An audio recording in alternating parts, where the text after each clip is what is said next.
Founded in 1991 by patients, the FSHD Society is the largest grassroots network of FSHD patients, their families, and research activists.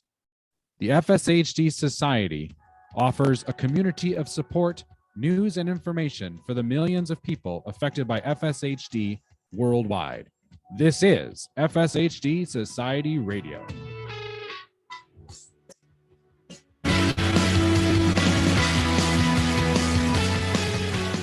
Welcome, one and all, to the FSHD Society Radio Show. Thank you for being here on yet another episode. I got a great guest in store, and if you're watching on Facebook, you kind of see him waiting in the wings, but not quite yet. We're going to make sure we hit a couple things first, like how do you get in contact with the show? Don't forget, you can email me, fshdradio@fshdsociety.org. I will be watching along with this live show, so you can chat comments as well on Facebook. Then the sponsors. Always got to remember our sponsors. They are amazing. They help this show get off and running and been a part of some major events that this show is also a part of, like Giving Tuesday, which we'll talk about later on a later segment of this show. So we want to thank Perkin Elmer, Dyne Therapeutics, and Fulcrum Therapeutics for being our sponsors for our show. We had on, I think about, it's been maybe about 2 episodes back, and we talked about, a younger generation, Gen Z in particular, as well as early onset group that has been started with FSHD Society. And those are exciting things. It's a generation of people that, to be honest with you, we haven't really talked enough about. And we have another representation of that group today. So we are excited to bring in, as he's waiting patiently there, Mr. Sam Ray. Sam, welcome. Thanks for being here and taking some time to talk with us today. Thank you. Thanks for having me. So tell us, I always like to start, with who is this person, right? That's probably what a lot of listeners and people watching are like, okay, we know his name and we know he looks like a young guy. So why don't you tell everyone a little bit about yourself, and we can start there. Yeah. So I'm Sam Ray. I live in Tucson, Arizona. I'm 16 years old and I go to a Vale High School. I was diagnosed at age 6, and I've been living with infantile onset FSHD. So what's your earliest recollection of FSHD, at 6 years old? I know that's pretty young for me. That would be 40 years ago for me, man. So, I don't remember much at 6. What do you remember, if anything, those first early years coping with the disease? So what I remember is, FSHD, it's progressive. So what my abilities would be at age 6 would be different than what I can do now. So when I was 6 years old, I noticed that obviously running around, I was a little bit slower. And that mainly at 6, that was the biggest thing, was just getting around was a little bit difficult. I think maybe at that time I kind of walked a little bit differently. Yeah. Almost sort of a limp in a way. So that's the only thing I can that I can remember being 6. And then as the years progressed, there were more noticeable changes in my physical ability and my first use of AFO leg braces. FSHD has leg drop in one foot. So on my right foot, my foot kind of hung down. It's obvious you can trip over that. So we put a brace on that to stop it. And then on my left foot, we put another brace on that one to kind of help stabilize my feet and help assist with walking. And another thing I forgot to mention too, there is hearing loss that kind of comes with the disease. I think it's either you get hearing or vision, but what I've seen personally is a lot of hearing loss, specifically in like 1 year. You have a little bit of tone deafness, just a little bit. But I can't remember that affecting me a whole lot, except having to wear like a hearing aid when I was younger. So we got the leg braces, and then I had my first surgery when I was in 5th grade on that left foot because it was rolling to a point where it was rubbing so hard up against that braces, causing calluses and pain.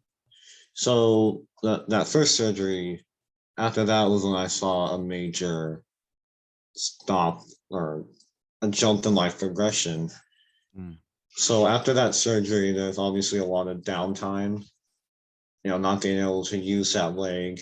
And the way FSHD works, that it's completely asymmetrical. The left side of my body is significantly stronger than the right side of my body. Hmm. So I had a cast on my left foot.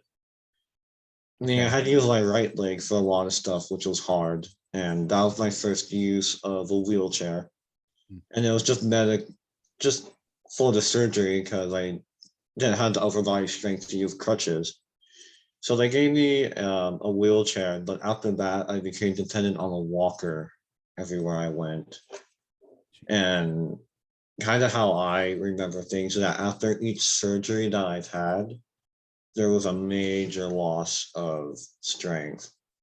So I was dependent on the walker up to, it's a little dull to me, but either 6th grade or the beginning of 7th, I had a second surgery on the same foot. Oh man. Okay. And after that, I lost the leg braces. Didn't have to use them anymore. Mainly because I wasn't walking as much. Okay. And I just kind of had like a soft, kind of like a sport ankle brace, just sort of on that right foot or left foot for a little bit. But after that, I had to use a small power chair that someone was nice enough to give as a donation for free. It was a small power chair that I would use Oh, nice. for longer distances and kind of going around school. Mm-hmm. And because I realized I get fatigued very easily. And then from then on, the wheelchair just became a little bit more and more dependent. So throughout middle school, the use of the chair became a lot more evident. Up until about 8th grade, when I was using the small chair for around school and a bigger one for like going on errands and longer distances. Because it was small, it wasn't very good at like rough terrain or anything. Mm-hmm. So then I became dependent on that big power chair. And that's basically now where I am on terms of like walking. Mm. But then after that, there's well, recently, I'm not sure if we want to talk about it right now, but I did have a big recent surgery. If you would like me to get into that or save that for later. Well, yeah, no, I think that's a good time to add that in, because it definitely sounds like this is something you're battling. And if you were diagnosed at 6, you're 16 now, that's only a 10-year window. You've had some big changes. Yeah, Right. it's the way it changes it's so unpredictable and it's so weird. Mm. Like I remember just one day I was trying to do something in real life, my thumbs wouldn't come up. Like I was trying to do like a thumbs up or something or move it in a way, and it's like it just didn't move anymore. It just didn't want to come up. And that's sort of the weirdest thing about this disease is that you don't know what's gonna happen next, Mm-hmm. what's in what's gonna happen, the next day. And it's so random, and with the asymmetricness of it, with still my left side being way stronger than my right. Yeah, that it is surprising to me, because you hear people that talk about how the disease is slow. It's a slow progression. It slowly attacks. But for me, it sounds like, from what you're talking about, is it's actually faster. I mean, is that accurate? Yeah, so infantile onset is way more severe. So you see people with FSH, they don't see their symptoms until their Like, 40s, probably, mm-hmm. if that's right. Yeah, I think that's So accurate. that's when they start seeing their symptom. But gosh, right out the womb, you can kind of tell what sort of the most prominent thing that came first was my facial weakness. Mm-hmm. That's all that came first. That with the hearing loss. At first, I thought I had like some sort of fluid in my ear. Mm-hmm. Maybe that was causing some sort of hearing loss. So they thought they fixed that and they're like, you're good to go. And then for my kindergarten screening, they're like, no, you need a hearing aid in this ear.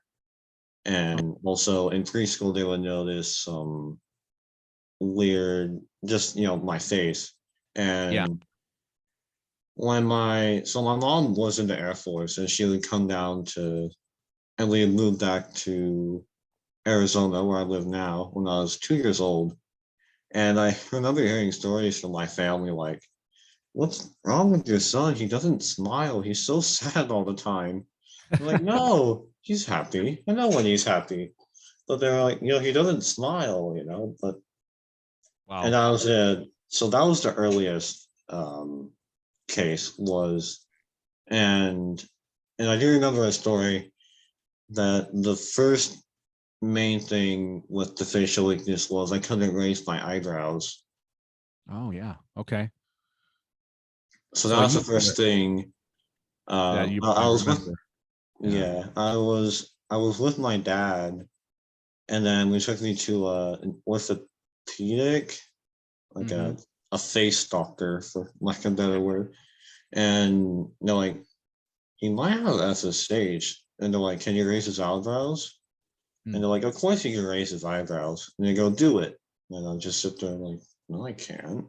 You know, little Yeah. 3-year-old, 4-year-old me, like, can't Right. raise my eyebrows, Yeah. whatever. And they're like, huh. And then up until when I was 6 years old, when I got the blood work done, and it was Yeah. actual when they found the deletion and all that. And they're like, yeah, it's muscular dystrophy, it's FSH. So at that point, Mhm. you get that kind of news. That's not good news, obviously, but it did at least answer some questions. So as you've gotten older, I mean, can you see now in perspective that it was that something that was tough to deal with, or was there some type of comfort? At least you knew what it was. I think just the way it progressed, you didn't notice because, well, first thing, 6 years old, you don't know a whole lot, Right. about how bodies work and all that. But also, just I realized like, oh, just a little slow, and Mhm. then you kind of notice like, no, this is how. And then once you get older, say maybe second grade, third grade, when I got the AFOs, that's when I sort of started understanding like, okay, there's something wrong. I'm not Yeah. the same. Right. Why can't I keep up? Why am I getting so tired? Why am I falling all the time? Mhm. Like, I see people like they're running all the time and all this and that. I'm like, why can't I do that? That's not, Yeah. and that's sort of when I started noticing, like, oh, it's not normal.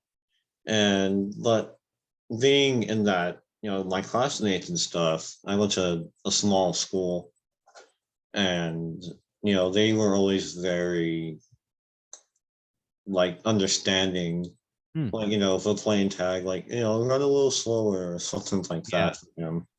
So I think even them seeing that there was something up with the physical ability. Mhm. So I think just the way it progressed made it so subtle. And then it doesn't ever really hit you until you start thinking about it. Say you just kind of think like, wow, this is how this happened, I'm this and this is my life or whatever. And you kind of start thinking, but in my perspective, just the way it progressed, I keep saying it was just subtle, but then it would get drastic. But even those changes will be subtle. Like I Mhm. thought when I was using the walker, I thought it was just for rehab, you know. I was going for PT and all that, you know, to get my leg up to strength. But that walker, it never went away. You know, that's just kind of how it was. So even with drastic changes, there was still stuff you don't really notice. You have to actually like think about it.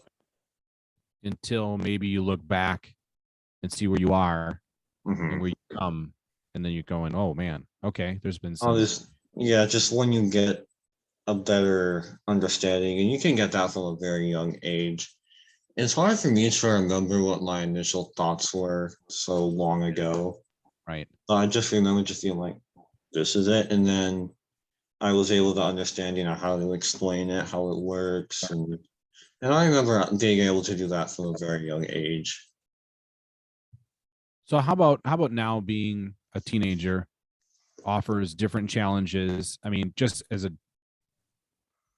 run of the mill average teenager, you know, I mean, there's different things going on in your life, you know, and different goals and different pressures, and you know, high school is tougher than middle school or grade school, etc. Mhm. So, you know, for any average teenager, there's always adjustments that can be difficult. But then to add this on top of it, uh, how how do you cope with dealing with FSHD and being a high schooler? Oh, no, and I honestly can't say if I have. So coming back to the surgeries, last year in August, I had spinal fusion surgery. So I got two metal rods attached to my spine because with the disease comes scoliosis and lordosis. Well, it turns out I got the package deal. I got all of it together to the point where it was becoming life-threatening to a point where I felt pressure on my chest, like my heart and my lungs. Really? Okay. So they're like, and what I heard, and this was probably the most upsetting part of getting a surgery, was being told that you might, you know, they were saying the doctors and all that, like you might need back surgery, but not until probably you're 20. And then come I'm 14, I'm 16 now, come Mhm. 14, 15, 15, and then you're just like, no, you have to get it now, and there's no other option. Like you would look and search, you know, what can you do? What's Yeah. different? What other surgeries are out there? Like, no, this is what you need to do. And that's probably the hardest thing in my life experience was that back surgery because it's such an invasive, long recovery. I mean, I was bedridden for months. Oh You man. know, my strength that I had, it was all completely gone. I was down to 75 pounds, you know, everything that I had before, the way I moved and the way I functioned, all of it changed. Because a lot of things that you have to do at this age, your body kind of learns how to compensate.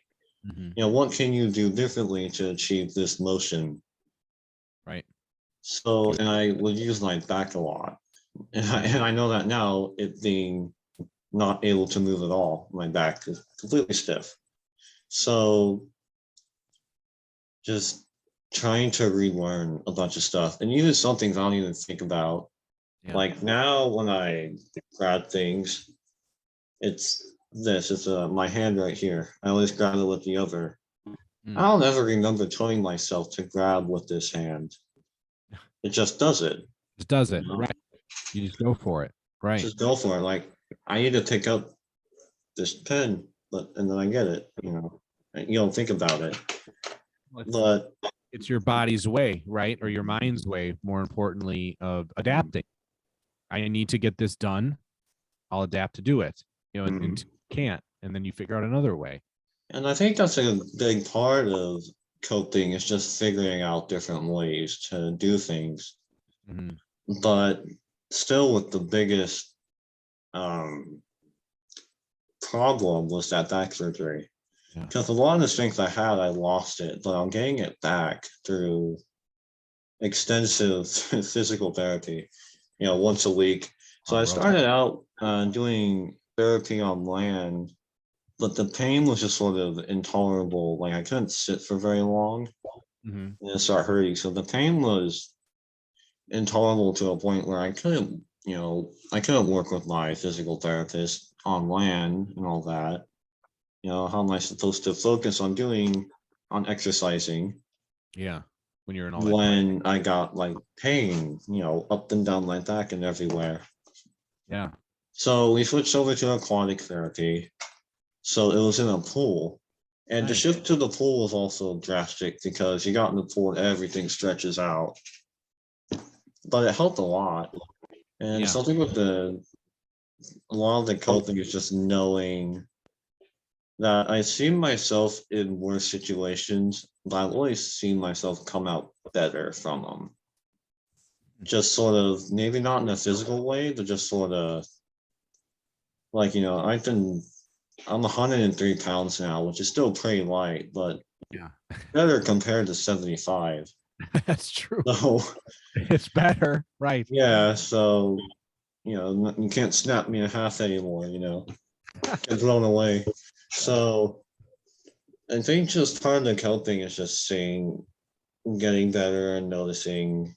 And there are times when it's kind of hits you hard, if you're in a bad mood and you just kind of think about you had a bad day. Yeah. And just sort of seeing yourself, you're down low and then but you find a way to get out of it.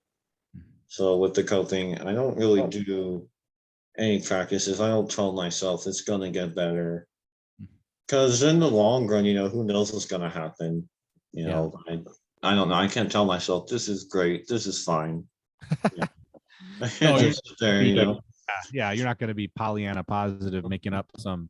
Yeah, it's like, oh look, the sun's out today. No, you just go with it, and you just kind of get out of, when you have something like a disease for so long, you've gotten used to just coping in different ways and just knowing like this is my life, but it's okay. It's okay. And and I am seeing changes. I am way stronger than I was a year ago. Yeah. So you're making progress, and that's what you got to feed off of. Now, you said you're okay. So you're 16 years old, and right away people will go, okay, 16-year-old, you start to drive. So are you at that stage now? I mean, are you attempting to get your driver's license? I am, yeah. I have my permit. I have taken the written test. It's just trying to get the van and the licenses for it. Because not every car has like a wheelchair ramp in it, Right. or hand controls. Yep. Custom, So, right? Get it made with those things or added, right? So not everyone knows how to drive that kind of vehicle. So you have to take a special course, but a special driving course, and it's really, really extensive. So the state of Arizona requires 30 hours for anyone else. And I could learn in 30 hours, but I think for most people, you don't learn that quick to drive a car, for 30 hours, it takes some practice and learning. Yep. So thinking, what if it doesn't take the 30 hours? And when it works out with those lessons and everything, it could cost up to $1,000. Holy cow. Just to learn how to drive, just the lessons. That's insane. No, that's how much it costs per hour, I think. Something along those lines. That's ridiculous. Stupidly crazy. We're at the end. You're paying about $5,000 just for the lessons. Yeah. Whatever. And it's confusing. It's easy to get convoluted in it. So I'm going to go the stats about it. So those lessons alone are really expensive. And then you come to the van. There's just you're looking at 90,000. Oh man. Seriously? You're looking at 90,000 for a van, yeah. depending on what you need, that's the highest. Jeez. Like I could get a nice sports car if I want to, not a minivan, you know. Right. And just seeing that anyone else, you can borrow your parents' car, hop in a friend's car, you can carpool or anything. I can't do that. No. But nobody will help pay for it. That seems like this is okay. So the way I see it, if I'm hearing you correctly, is because it's so expensive, right? The vehicle is going to be that much. This is a lot more expensive than the average person to just get their license, get the license in, have a driving time in, get the generic car, and off you go. So you have to go through more expense, more hurdles. Obviously, the customization stuff. Of course, we all expect that, but to have it be that much of a negative impact just to get a driver's license, I mean, that seems like that the rules or the law, whatever, isn't quite designed properly for someone your age trying to get their license. No, it's not really made for disabled people. No. And there are programs out there to help, like vocational rehab. Mm-hmm. And I'm enrolled in it trying to get a job and in a career field. And they want me to, so I take a kind of a night class after school program where I'll get at the end of all of it, I'll have my drone license and my pilot's license at the end of it for any high schooler. Really? Part of the Tucson program called JTED, yeah.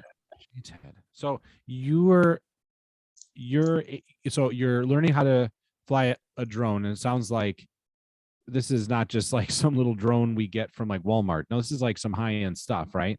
Yeah. To be able to fly drones commercially, you have to have a special license. Okay.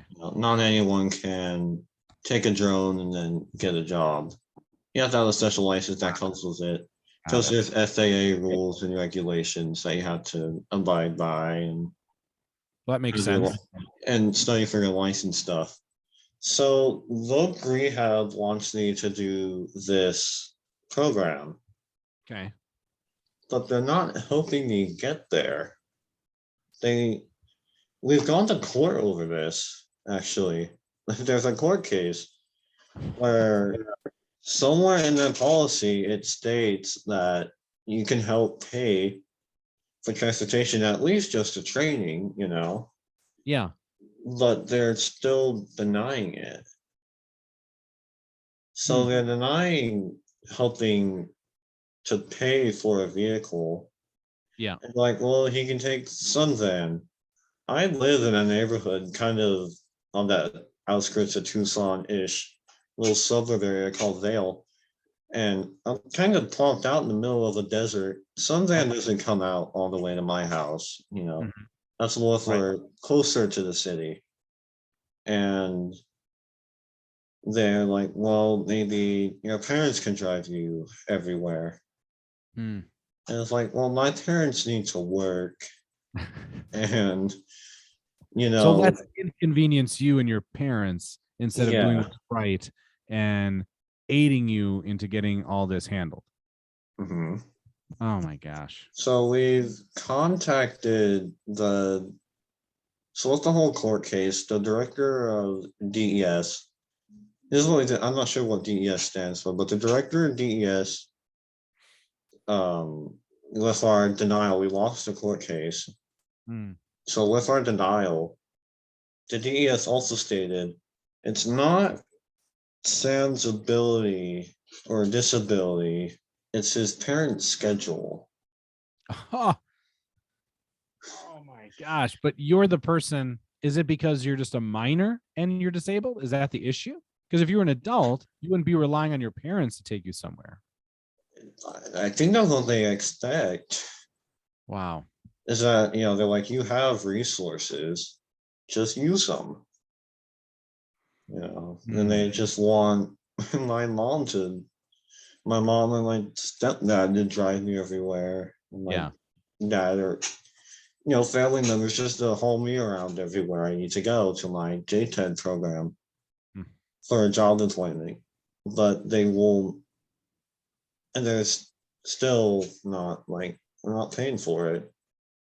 So you have this kind of battle with, I think you said it, DES, and that didn't work out in your favor. Trying to get these classes here for through JTED, so you're getting your commercial drone license, which is awesome. And I mean, that's a nice career path for someone such as yourself. Do you enjoy doing the drone work so far? I do have I have a drone, and I do enjoy flying it. Mm-hmm. But I'm also a big aircraft fanatic, especially like historical military, because both my parents were Air Force. Oh, that makes sense. Yeah. So, I've always been interested in airplanes and aircraft. So I saw that, like, oh, do this, I'll do this program and get my drone license. That could be a cool career because you get all your certifications at the end of it, all paid for. Okay. And then you can get employed right out of high school for about 38,000. Really? Which is really good for, you can, for surveying for whoever needs it. Right. But it's also, you stay in this class, you also get your private pilots. So that's a big focus that we're doing right now, because private pilot is it's the longest license to get besides than commercial, like flying airliners. Okay. So private pilot is a long process to get. So it's cool that we get to do it as a class. And then I can go into, I'm set on drones right now, but if I want to, I could do air traffic control or work with FAA or something like that too, with all the FAA certifications and all that. Yeah. There's other means to work within that career path, so to speak, than just flying in general. Yeah, it's a really good resource, and I'm glad to be able to have that opportunity. Absolutely. And Absolutely. flying drones, it's just like having a controller in your hand. It's not that physically demanding. Right. You just have to have dexterity. So, and my dexterity isn't affected. So flying drones isn't that hard for me. Well, it's really important that you're finding some type of niche now early on, so that path is set. It's kind of like one less stress to deal with. It is, because those that have the late onset, like you mentioned, when they're more in their 40s or something, they've already had some type of career, and then they got to shift. I always think it's important for any young person, but I think especially with someone that has FSHD or a disability, like if you can find the niche, the path in your career that fits your life and you really enjoy it early on, I think that's a huge win. And it also accounts for all the hobbies that I lost due to the disease. Right. I used to, so very, very young, I played soccer. I did baseball one year and that didn't go very well. I did play soccer for a little bit and was active. And then I couldn't do that anymore, but I kind of turned to music. Like my brother, he plays guitar and stuff like that. And, it's a heavy influence of music in my family. So I'm like, I'll take that out. So I started learning guitar. I got lessons for that, but I kind of dropped it to learn the drums. Yeah. So I had an electronic drum set, and I actually became really decent at it. Huh. Like, wow. No, I mean, but I became good at it. Yeah. But then, kind of like how I was saying with the thumb thing, so I moved I was in a small town in Arizona called Wilcox, and then I moved to Tucson. And so I remember playing the drums, and then probably one of the times I seen myself get so frustrated with the disease was I was playing and I was having a hard time. I ended up just snapping my drumstick, out of frustration. Yeah. That's why one of the times, you just get frustrated, like you're telling your body to do something, but it won't do what you're telling it. Yeah, it's like disconnect. Yeah. But I was able to get over that and kept playing and kind of found my limit and a style of playing, I guess you could say. Sure. That was enjoyable for me. I was no Neil Peart, but I was I enjoyed it. Good reference. Nice. Nice. But Nice. I enjoyed it. And then I torn out my drum set, boxed it all up, and then we moved to Tucson Mhm. and got it. I was missing a part from it. I think it got lost in the move or something. So I didn't play it at all really. And then I bought a part for it, got it, went to go play, and couldn't do it. Mm. It was just random, and I, tried to make my arm move. Yeah. It just wouldn't respond like it used to. Mm. Coming back to the randomness of it. Sure. Yeah. Where it's So I ended up selling the drum kit, Mm. and I was kind of out of hobbies for a little bit. I tried doing well. I can't say that. I still pursue music. I do I picked up the audio engineering sort of Okay. stuff like that. Yeah. So like audio engineering and production, music production. And my high school actually does offer one of the electives is audio engineering. Mm. So I'm enrolled in that. That was my initial plan. I was going to go into audio engineering or be a music producer. Yeah. But then I don't really remember what happened. But then I shifted my focus to the drone. So the doing the drone stuff, gives me hobbies again. Right. Gives you an interest. Yeah. Something, just an interest to get into. Yeah. When you've had, everything that you enjoyed doing, just you couldn't do it anymore. And I think that's That is also a tough. big part of the code thing is just finding something to do. Now, going back to the issues with the driver's license. Mhm. Did you get a news like network to try to help you out in that? Did you Yeah, mention? the one of the local Tucson radio news stations, TV news stations. Uh, I don't remember exactly how they heard about it, but we had them writing a ton of letters, throwing stuff out, talking to people like, "Hey, someone who could help," Hmm. and we ended up getting hooked up with one of the main reporters.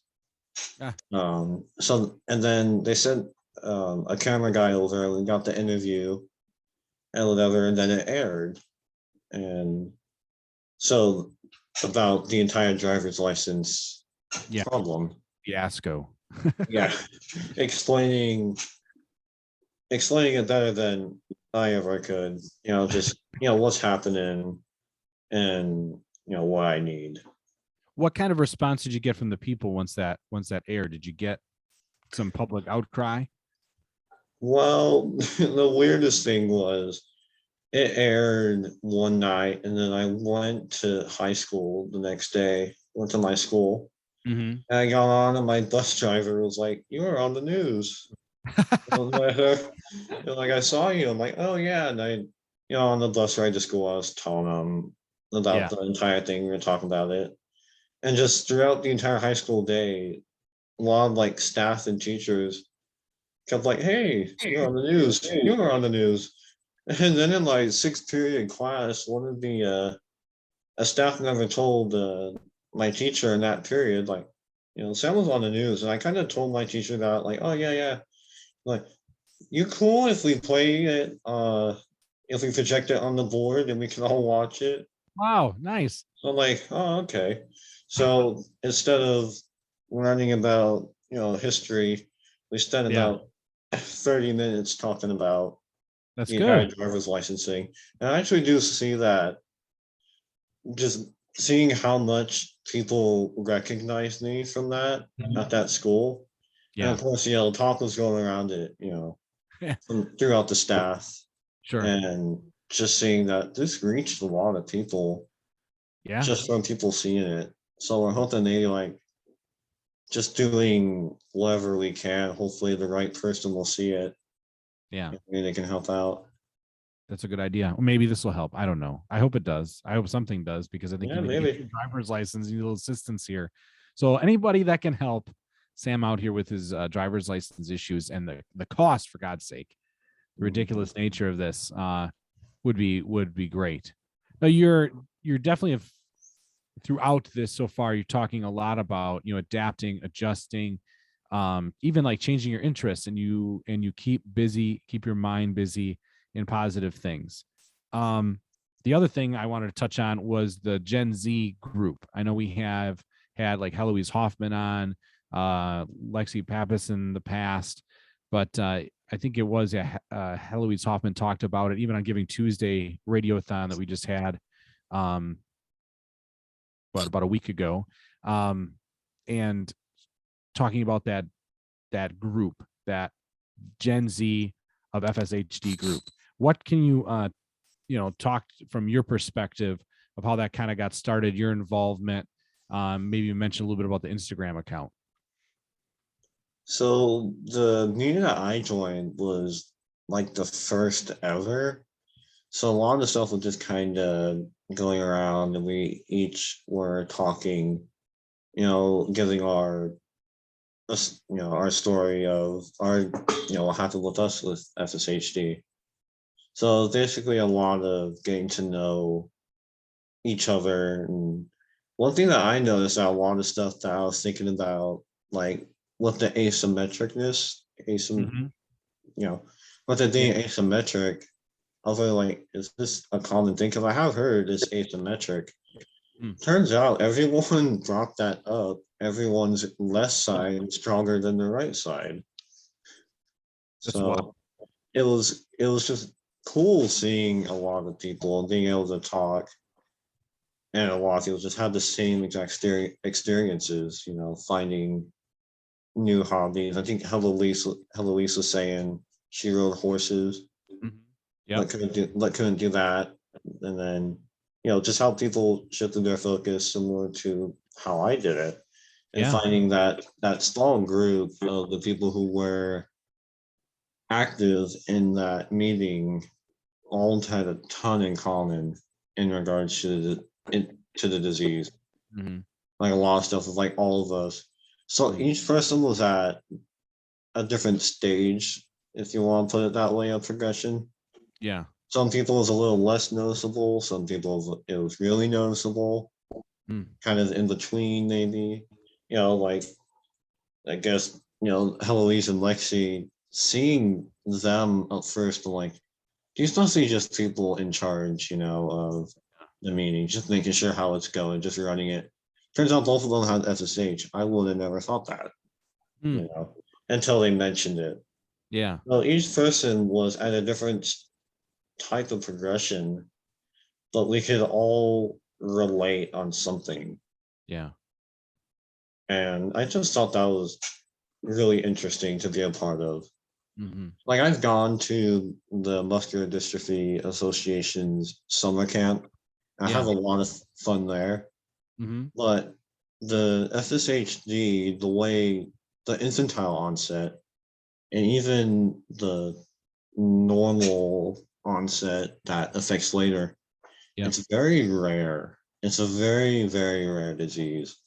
So at that summer camp, I met only like one other person with infantile onset. Wow. And other than that, you'd see a lot of Duchenne and MS and stuff like that, other types of muscular dystrophy. So, there wasn't a whole lot of you could relate with, because each part of the disease is so different in each way of how it affects. Like I said, I saw people there, like, I didn't know you had muscular dystrophy, walking around, and then you kind of notice, like, oh, they got a little bit of a limp, they're a little slow, but, it was different than what I had, Yeah. So it wasn't sort of that sense of just everyone, like everyone there, you have a sense of we're all the same, and everyone gets along great. It's a great place to be at. And I really enjoyed it, but it was hard finding people you could like really, really relate to. Yeah. And that was kind of just something really neat to see with that Gen Z. And we hosted, so how I found out, we hosted a walk and roll, Mm. and then someone, gosh, I forgot her name, a terrible name, but told me about the Instagram account. Okay. So I went ahead and followed them, and you can find them at Gen Z of SSHD. And and then I got contacts with Heloise and also with other people looking over the SSHD society, and then we all had that meeting. Nice. Yeah, I think it's been really well received, as you mentioned. Very important to have it going. So I'm really proud of all of you guys for doing that, stepping up, being a part of it, organizing it, whatever that is able to give to that part of our community. I think it's just huge. I mean, it's just massively valuable. We don't want to leave any stone unturned, in my opinion, if it's early onset, Gen Z, and so on. Now I know there's a woman on wellness group for FSHD as well. So it's branching out into all little corners of this disease. And I think it's a great goal to not leave anybody, untouched by this community. If you need the help, there's ways to get it that fit where you are in your life or who you are. So thanks for being a part of it, and thanks for plugging it today. Before we let you go, last question for you, Sam. If there's someone that happens to be listening to this, either via Spotify or wherever we have it for podcasts, or if they're just watching it for the first time, maybe on YouTube or whatnot, and they come across your story and they're dealing with just being diagnosed, even despite maybe even the age, what kind of advice would you give to that person listening? I mean, it cliche, but don't give up. There's a lot of things you can do to still be active. It is life changing. It's completely life altering. Like some things you could do before, it may never be the same again. Right. But it's how you live with it, how you deal with it, anything that you can do to kind of sweep it into the closet, and walk it there. Just to don't think although it is life altering, it's life ending. It's not. So it's just try to find your interests, your passions, whatever keeps you going, because if it keeps you going, it keeps you going. And, SSHD won't affect that.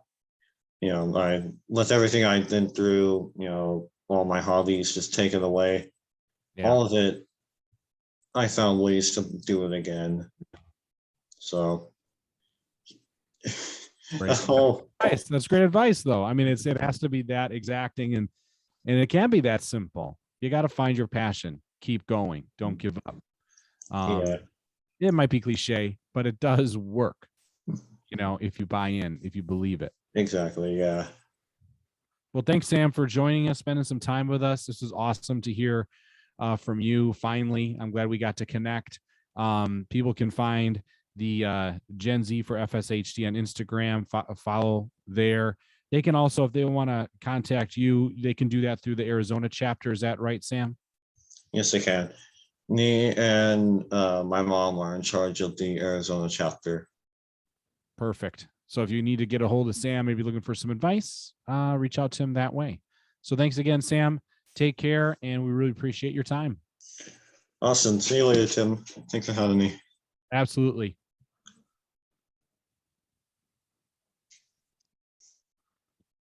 So that is Sam Ray. He is an amazing personality. He has done so much for the community, and it's like exactly what I think people need. I think that is in essence, right, how we move through our life. We have to get through it. We can't give up. Great advice. And this guy is 16 years old. And some might say, man, he got dealt a bad hand. And I don't think he sees it that way. I think he just sees, this is me. This is what I do. So let's take a quick break and get a little sponsor time in here. This is from Dyne Therapeutics. I listened to the FSHD Society radio show. We'll talk a little more on the other side of the break.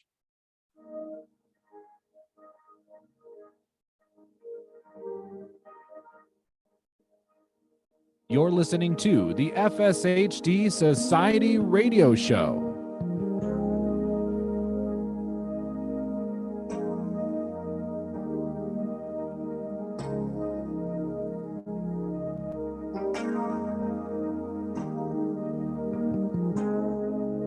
FSHD Radio is sponsored by Dyne Therapeutics, a muscle disease company focused on advancing innovative, life-transforming therapeutics for people living with genetically driven diseases. Dyne is developing a broad portfolio of therapies for muscle diseases, including programs in facioscapulohumeral muscular dystrophy, myotonic dystrophy type 1, and Duchenne's muscular dystrophy. Utilizing its proprietary FORCE platform, Dyne is developing modern oligonucleotide therapeutic candidates designed to overcome limitations in delivery to muscle. For more information, please visit dyne-tx.com and follow Dyne on LinkedIn and Twitter.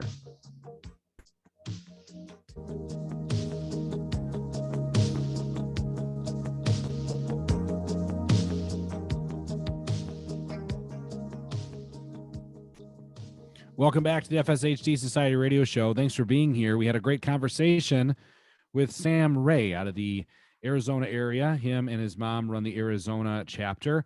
They've done walk and rolls, and he's also part of the Gen Z for FSHD. And we talked to him a lot about certain hurdles and things that he's having to take on at a very young age. He's had infantile onset muscular dystrophy he's had to deal with since he was 6 when he was diagnosed, and he's 16 now. Adjusts, adapts, moves forward. His advice, don't give up. He says it's cliche. I suppose maybe it is. Maybe it is. But it's still good advice. And from coming from someone that, in my opinion, has such a great perspective on life at such a young age, even to the point where he has amazing direction of where he's going to go or thriving to go. Being a drone pilot is not a joke. I mean, that's pretty serious business. And the fact he can also get his pilot's license on top of it is also a great accomplishment. So, and that's his goals. And still going through high school and then tackling the driver's license thing. And I'll tell you right now, if the cost is that insane, and there's actually a newsreel out there, I'm going to watch it. I hope you guys do too and find it. And if there is any connection any of you out there have to help Sam Ray get that driver's license with ease, if it's helping with the cost or something like that, whatever he needs, please reach out to him. You can do that through the Arizona chapter. So that's something to think about for sure. We're going to take another break. We come back. We will talk a little bit about the fun we had at the Giving Tuesday event and some events coming up, and then we'll close up shop. You're listening to the FSHD Society Radio Show.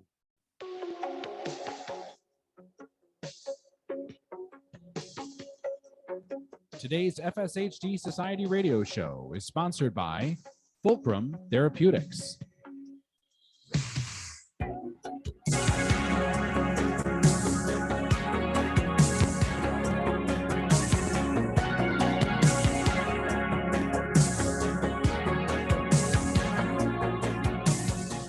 Fulcrum is a clinical stage biopharmaceutical company based in Cambridge, Massachusetts, advancing new medicines that target the root cause of genetically defined rare diseases such as FSHD and sickle cell disease. Fulcrum's approach to drug discovery combines insights from patients with rare diseases with the most advanced tools to identify and develop therapeutics that will target the root cause. For several years, Fulcrum has been honored to work with the FSHD community in efforts to build awareness of the impact of FSHD on individuals and families. Fulcrum works in partnership with leaders from the patient advocacy and medical communities to highlight the impact of rare diseases and support continued research. You can connect with Fulcrum on LinkedIn and follow them on Facebook, Twitter, and Instagram at Fulcrum TX.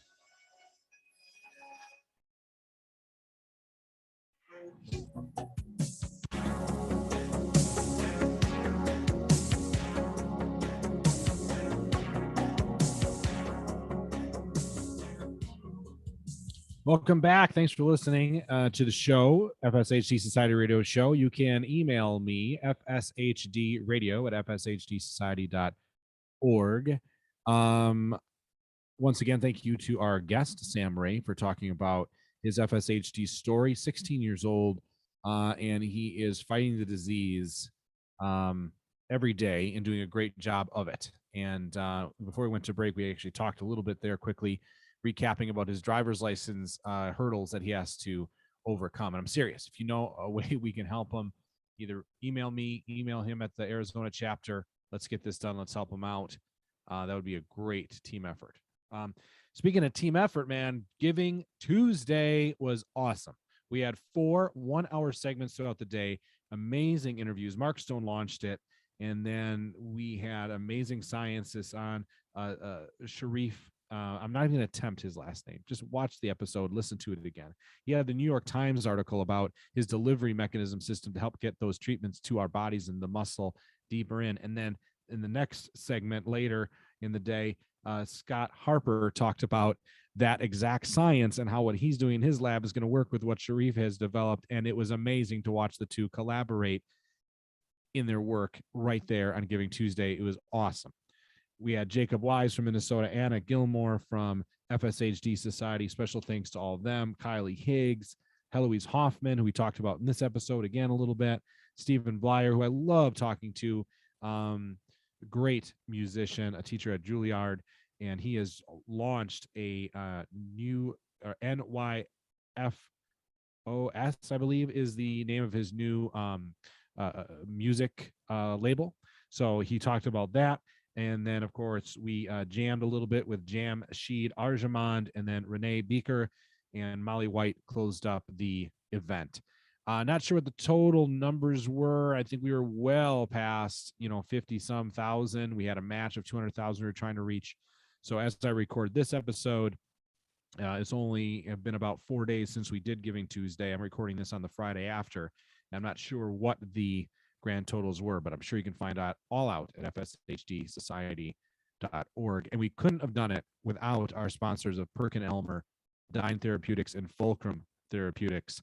And Dyne, Molly White from Dyne came on, and that was a huge way to finish. And thank you to all of you that tuned in to the hours and tuned in to the times and donated and spread the word. Couldn't do it without you.